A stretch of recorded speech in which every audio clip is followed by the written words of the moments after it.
Hello, it is Random Palk, and tonight we're reviewing a true classic game on the Sega called Vagrant Story. Now, I consider this probably one of the best PlayStation games ever made. I think I just said Sega a minute ago because I'm retarded, but you can actually skip this opening. You don't have to watch it, but this opening has one of the most badass scenes in this entire game. When the Wyvern comes crashing through the church, covered in wounds and spears. This game was epic when it first came out. The graphics are kind of odd, but they work well for this game.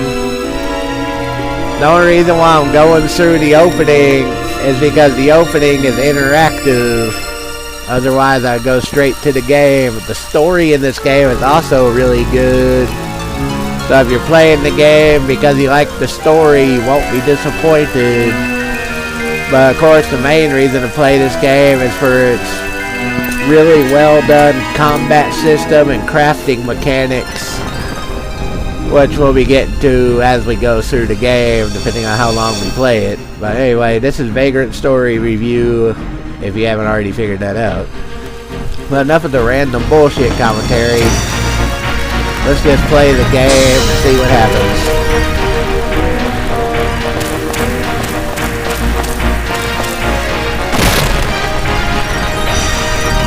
Yeah, I would definitely say this is one of my favorite PlayStation games.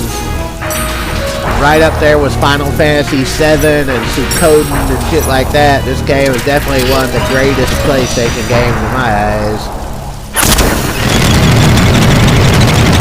As you go through the game, you get different spells and different combo techniques, and there's just a shitload about this game that's really good. It has puzzle solving and treasure finding, kind of like Metroid. But it has turn-based combat, for the most part anyway. Anyway, it's an excellent game, and we're going to be playing it for a bit. If you've already turned off this video, oh well. But if you really like classics, this game is definitely one to pay attention to.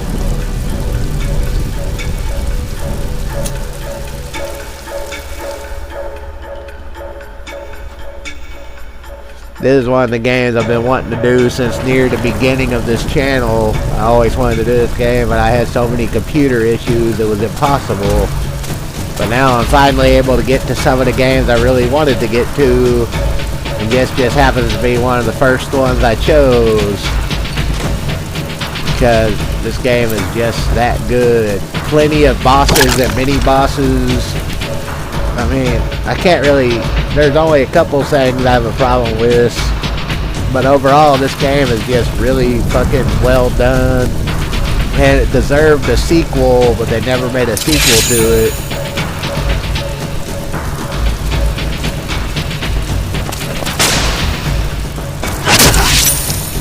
Like in combat, how you can freeze the combat by bringing up the little battle sphere.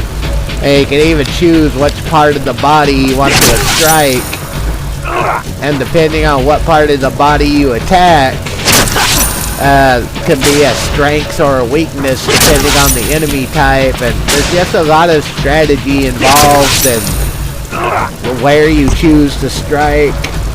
And, you know, what weapon types to use. Because certain weapon types have their own built-in abilities, like silver and for like phantoms, and yeah, it's just there's a lot of shit that goes together to make this a pretty actually badass game. Like I said, the graphics are a bit weird, but the graphics actually work for this game. Kind of a surreal, gothic, almost comic style.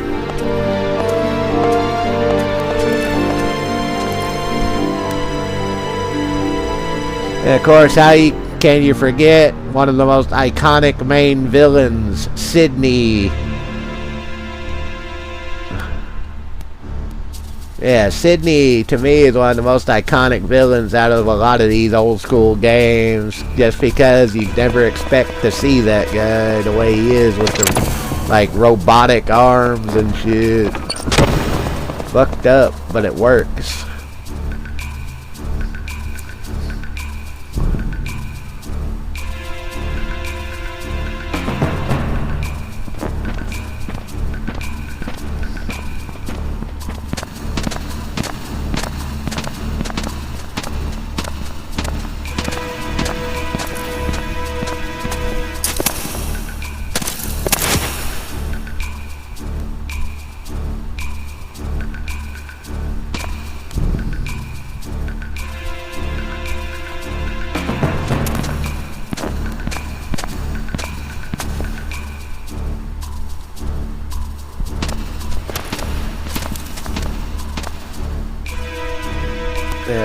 weird ass robotic claw arms that he has, which is fucked up.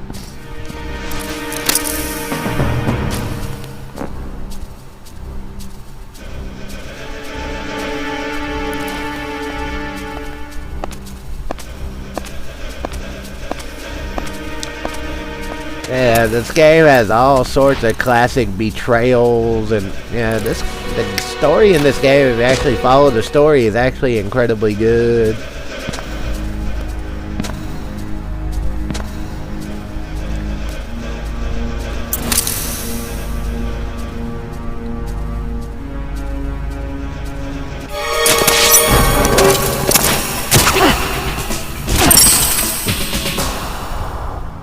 I would consider this game a masterpiece, but there are some irritants.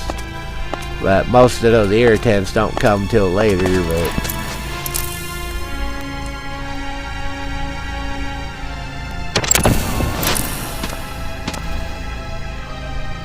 such as you do have to spend several points in the game. You do have to spend several points in the game grinding your weapons to fight certain enemies and shit like that. Just a few irritants. Not many, but there are a few irritants in this game. But just like any RPG type game, there's grinding to be done.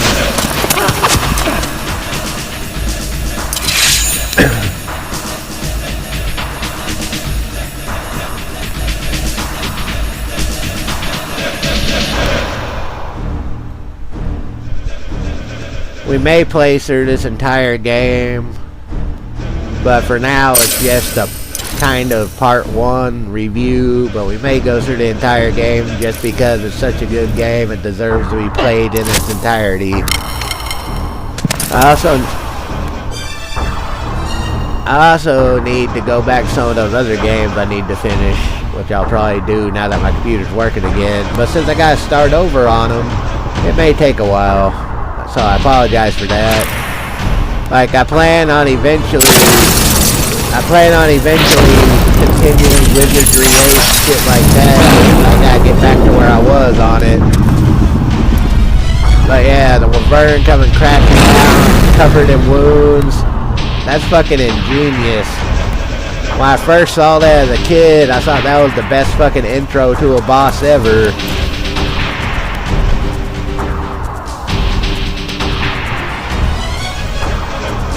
Of course, like I said, you can skip the intro anytime. You don't have to play it.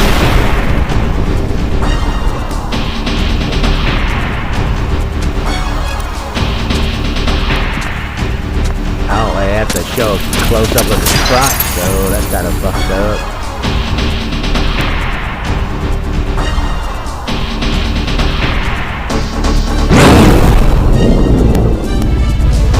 This game is full of epic bosses, and yeah, this game is just badass.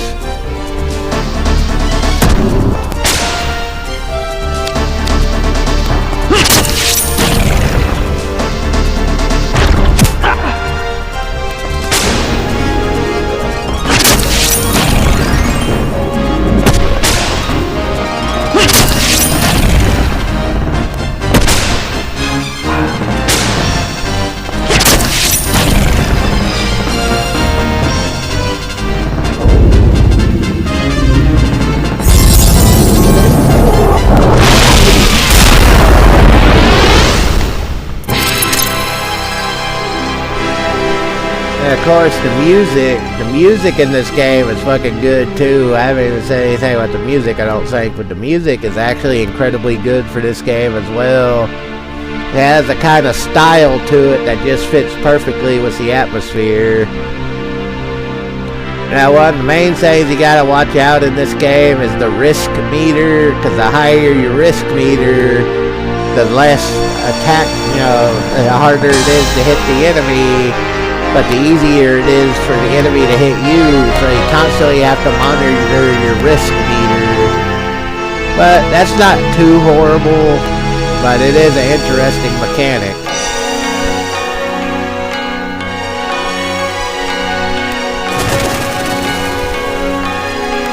Of course, the main character is Ashley Riot, who has lost his memories, and he's a risk breaker, but his missing memories come back to him slowly as the game progresses. As he gains his memories, he gains new abilities and powers.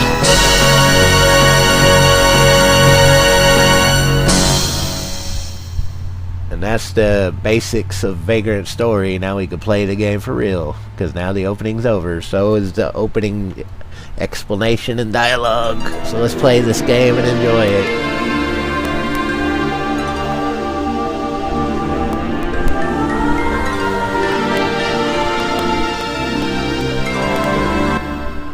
Now we'll skip the rest of the intro because we played the interactive part and actually play the game itself. The rest of the intro is just them fucking getting to the city of Le Mans and all that shit. And there's regular mode and battle mode. So you gotta remember to switch between the two. And just like a Zelda or Metroid, there are save points and there's a lot of searching to do to find everything you need to find.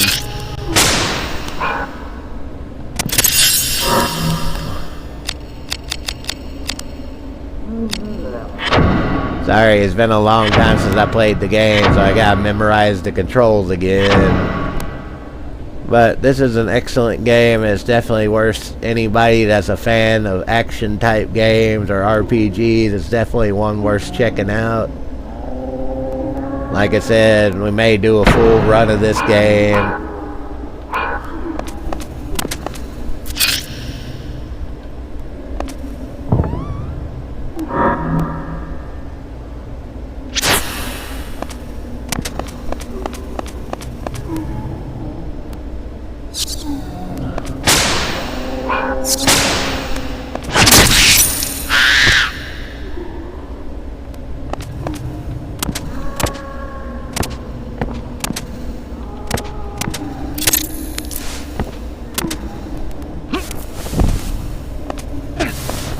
There's plenty of puzzle solving in this game like that. But you also want to pay attention to fucking everything around you for treasure chests and other hidden items that you'll need.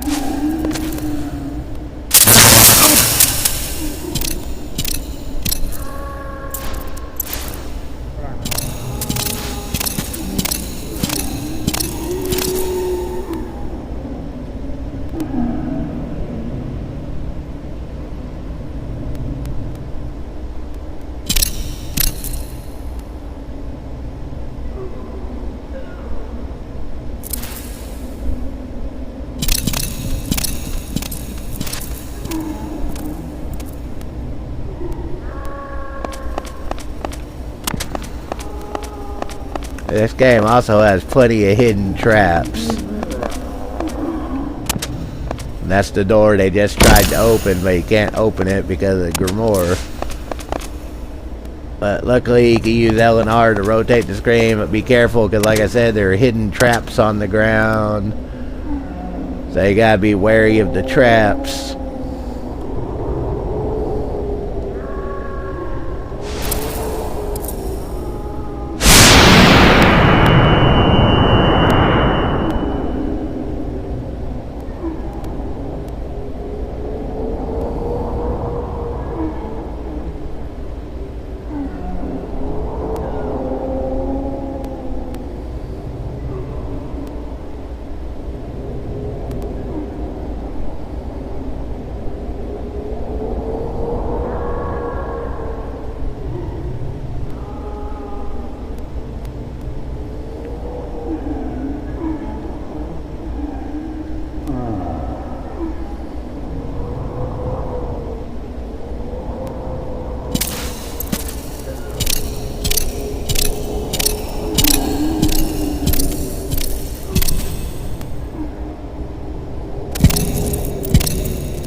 Oh yeah, that's another thing you need to remember in this game is if you're in battle mode, you do not regen your life. So if you're ever in trouble and you don't want to waste healing items or healing magic, put away your weapons and just wait in a vacant room and your life will slowly regen on its own, which will actually probably save you in some situations.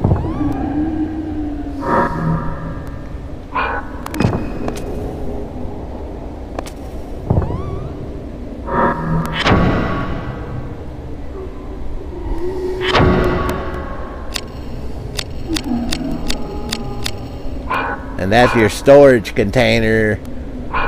You'll be using that storage container quite a bit throughout the game, putting parts and other various items in it. So you'll need to keep an eye on where the storage containers are, because you will have a lot of use for those and actually be using them quite a bit throughout the game.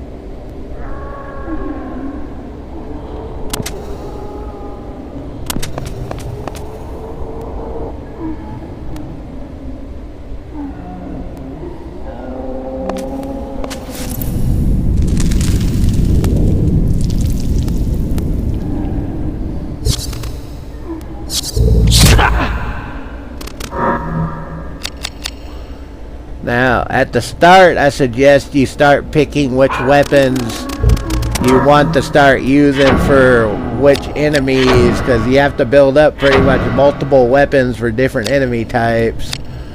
And this one's already up to human 1, so we might as well make that our human weapon.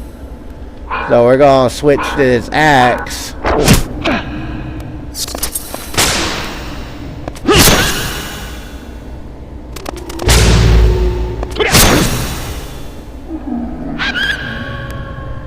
That way you can start building up a weapon for beasts.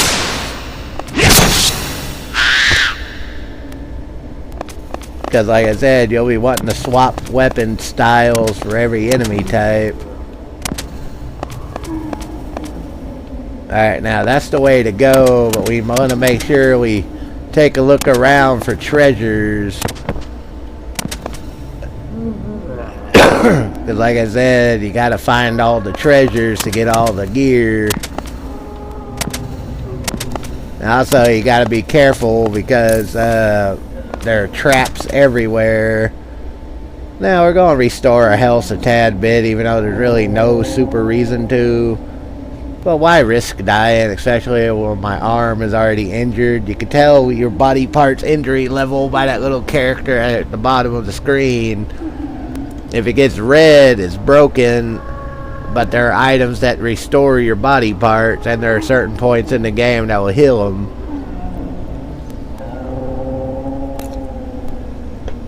But yeah, never let them get into red. If you get into red, then they're broken, and you get severely reduced the use out of them. If your leg is broken, you can't run. If your head is broken, you can't use magic.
Trying to restore some health because there's a guy beyond that place.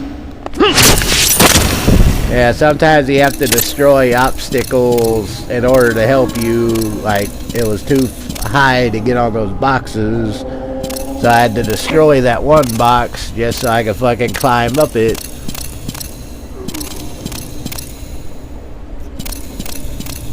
So there's a lot of things you gotta think about on this game while you're doing stuff. Like I said, I'm trying to restore a little bit of health and damage because I ain't trying to die. I want this to be an actual legitimate decent review, so I'm actually taking my time and not dying. Otherwise I would have already been rushing along.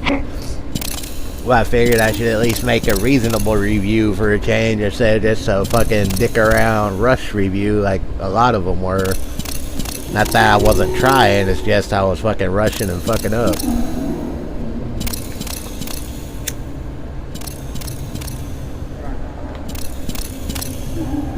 Well, we'll try to start doing better, decent reviews than just the same shit I've been doing.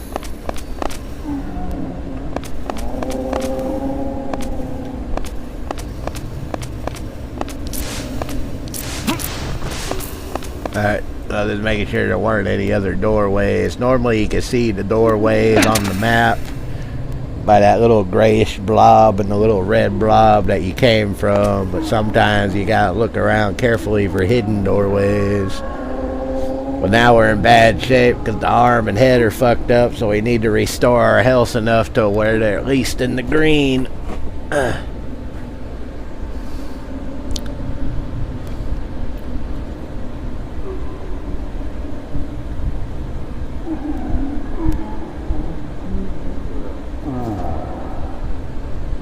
Once you get the heal spell, it's not so bad, but before you get the heal spell and you have limited items, because the only items you have access to are the ones you find in chests and shit. Occasionally you'll run across enemies that can drop said items, but it's very rare. I don't remember which ones are which. So I'm playing it safe and trying to conserve everything.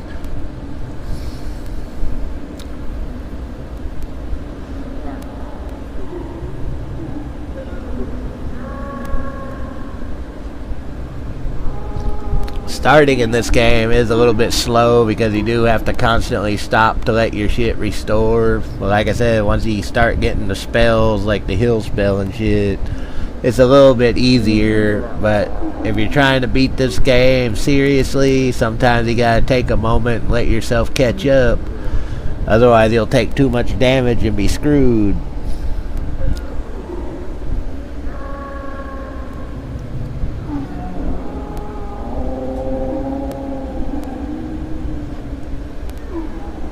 Like I said, I could use an item right now to heal quicker, but I try to conserve my items because you have limited items. You're limited to only what you find, unless you're lucky enough to find something off an enemy, like I said, which is kind of rare.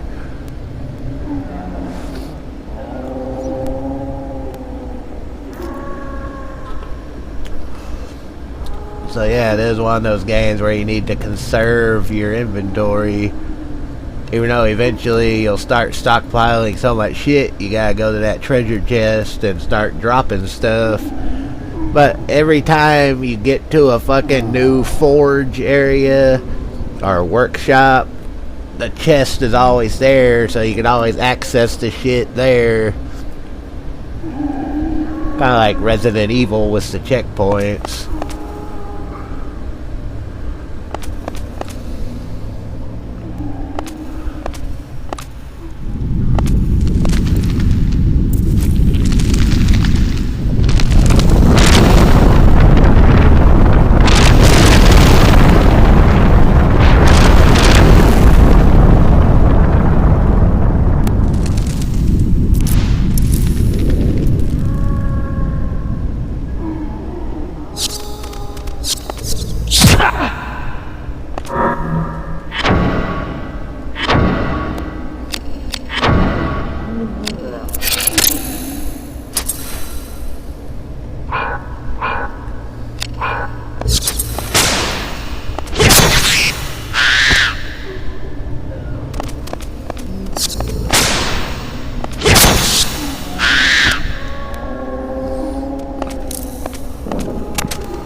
As you can see, sorry about that. As you can see, this way has a side door you can go through. But it's locked. I don't have the key. Oh wait, no, it's not locked.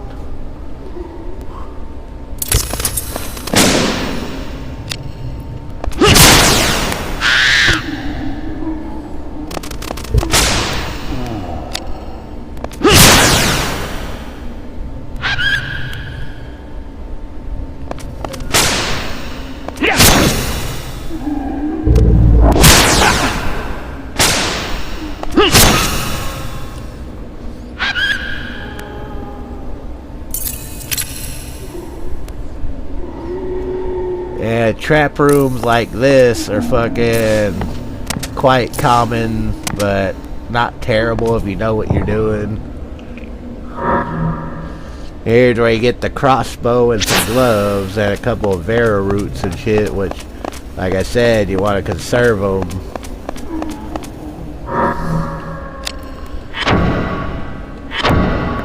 And even your armor can gain affinities. So, depending on the affinity of the armor, depends on how much defense you have against the different enemy types. As you can see, there's human, beast, undead, phantom, dragon, and evil. So even your armor can build up affinities, which I thought was kind of interesting. But yeah, this is an excellent game. It has a lot of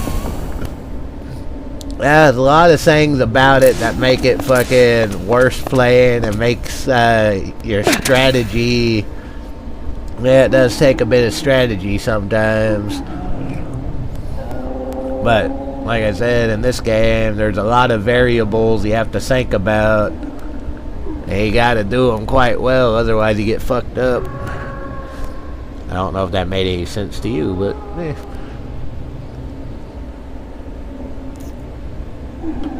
You also gain items that can increase your stats, or you get a random draw to increase your stats off bosses.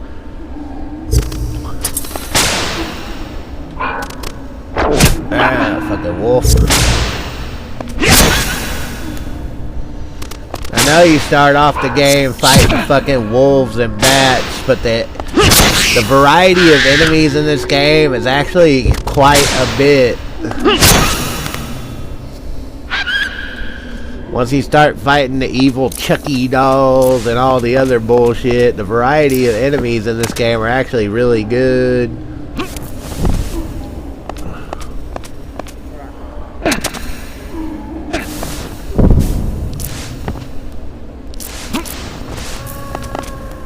I'm just trying to kind of maintain my health so I don't get killed. I know I'm being a little overly cautious, but in a game like this,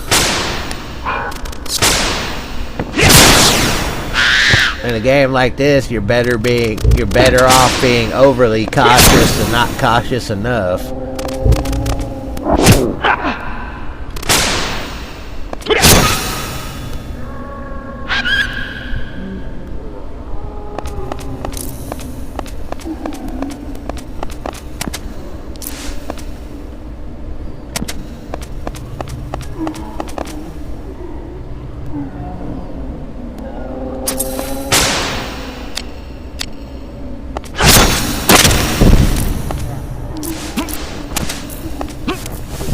There, that's what I wanted.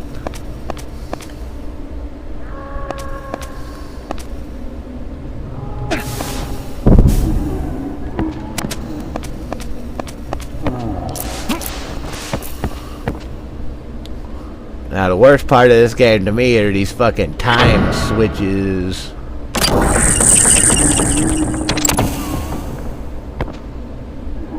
Yeah, these time switch doors to me are the worst part of the game, because some of them you have barely enough time to get through. But here's where we get one of his flashbacks. But it is one of the flashbacks that occurs constantly. Every time he reaches a flashback, normally he gains a new ability.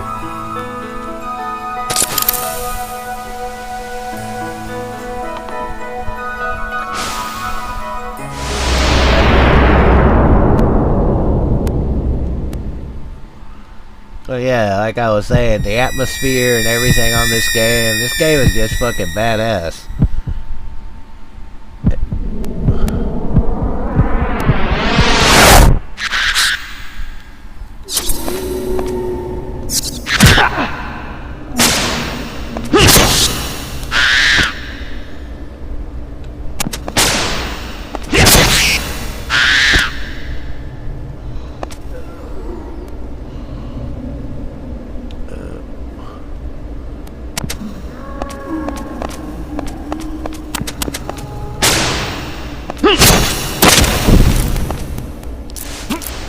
Oh, what? Take the box. Take the box. There we go.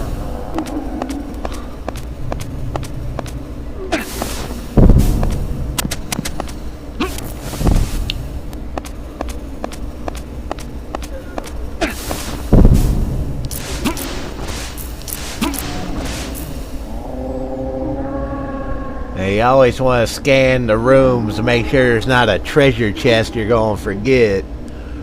Because that is possible to leave behind several treasures, which, if you miss a treasure chest in this game, it could screw up the whole game. Especially if the treasure chest holds a spell. Because there are a couple spells that are mandatory, otherwise you won't be able to beat the game. But anyway, we made it to the save point. There's the fucking locker.